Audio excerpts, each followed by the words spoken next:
Welcome back to another technical deep dive here in the debug zone. Today we're tackling a big question and breaking it down with insights from other users. Hopefully this clears up some misconceptions and helps you get the answer you need. So buckle up, stay a little curious, and let's jump right in.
And that's a wrap.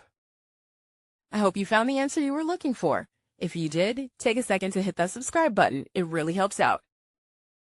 And let me know in the comments which solution worked best for you. See you next time in the debug zone.